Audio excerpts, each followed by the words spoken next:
All right, folks, welcome to lesson number 12.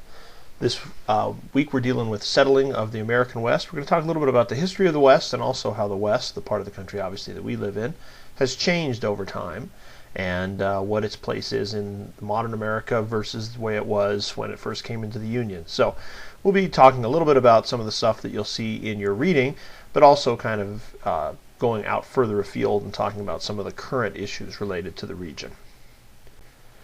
Let's talk real quickly about what conjures up in your mind the images when you talk about the West. Certainly the West of the United States is an area that has a lot of myths associated with it. It's been romanticized, certainly in the movies and in books. And the image that a lot of people, especially people outside of the United States, get when they talk about the Old West is cowboys and Indians. And so here you've got a picture on the left of Clint Eastwood doing his best, tough guy impersonation, and then the prototypical Native American on the right, generally seen as the good guy and the bad guy, and really the whole region's history was boiled down to that. And that's pretty simplistic. Certainly there were cowboys, certainly there were Native Americans, but it's a lot deeper and a lot more complex than the movies would have us think. So what are we talking about? When we talk about the West, here we've got a blank of the United States, and if I said point to the West, I think you all would kind of put your pencil over there somewhere on the western part, maybe over near where we are in Nevada, Idaho, Washington, California, that area. But where do we really define the West? And the problem is that it's continually been moving. Ever since the country was formed, the West has been whatever's been over to kind of the left on the map. So the first part of the West was places like Ohio. Now, Ohio and Indiana today we think of as eastern states. We certainly don't think of as the West. But for a while they were the western frontier. Kentucky was considered the western frontier for a while. So as the United States and people have moved westward, that idea of what the West is has changed as well. And if we were going to have to tie it to something, we'd probably say it's connected to the 100th meridian of latitude. Or longitude, excuse me.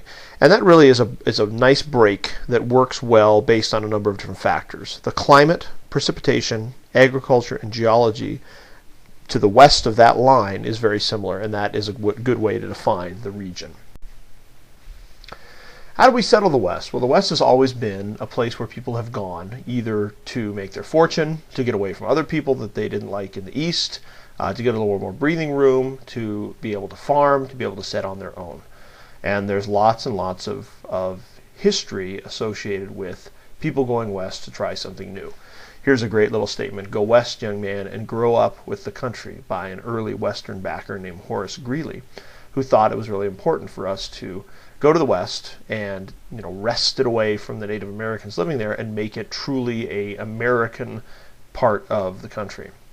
And that was done using a justification called manifest destiny. And manifest destiny is the idea that God actually granted the continent of North America, and certainly the part that we consider the United States, to Americans and wanted us to settle it. That somehow we were a chosen people to settle this country. And that allowed us to feel comfortable kicking people out of their homes, Native Americans and such.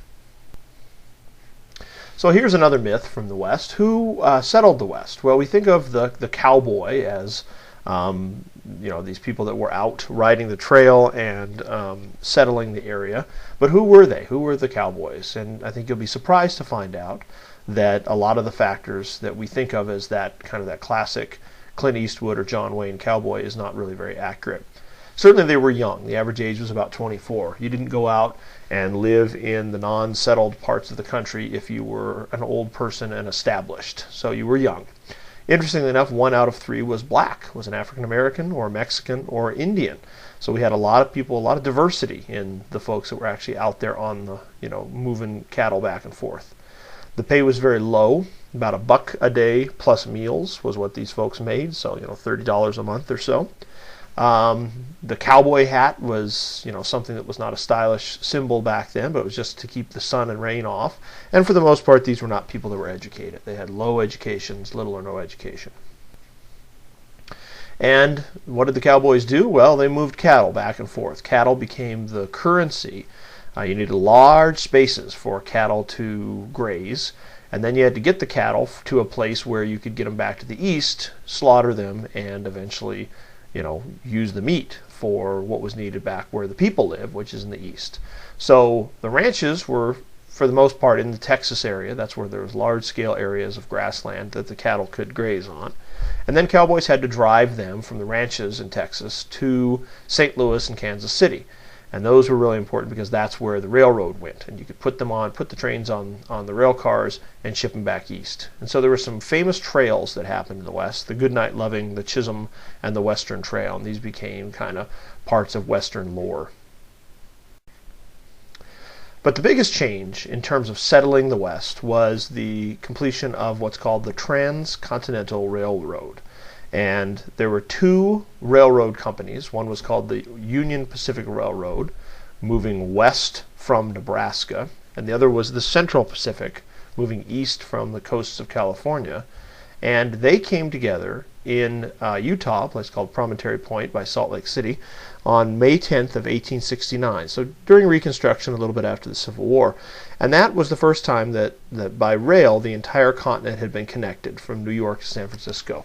So you could now, instead of taking a boat all the way around the Cape of Horn down in South America, you could hop on a train in New York City, and in several days you could be in San Francisco. So it changed the dynamics of where people were and how they could get from place to place.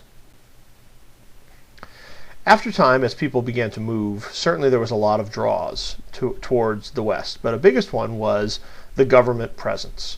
During the Great Depression, which was in the 1930s and before World War II, there were a number of different government agencies that tried to help people by giving them jobs. And the jobs that they found oftentimes were large-scale projects in the West. So, for example, we had the Works Progress Administration that set up these huge irrigation projects and created dams like our very own Hoover Dam, which is pictured here. So those became very, very important. They put lots of people to work, and they also brought a lot of people out into the West. Also, World War II in the Pacific against the Japanese required lots of people to move to California so they could eventually go and fight in the Pacific. The road system, like the railroad system, allowed people to come, and lots of federal land and federal job opportunities happened at that point as well. And you can take a look at this map and get an idea of why the federal ownership, the national ownership, was so important in the West. The colors on this map are parts of land that are owned by the federal government, owned by the U.S. government. And you can see they're exclusively in the West for the most part. And so the Forest Service, the Bureau of Land Management, the National Park Service own an awful lot of the West, and of course they need people to help run that. So there's a lot of money coming in from Washington, D.C., tax dollars, to help out in the western U.S.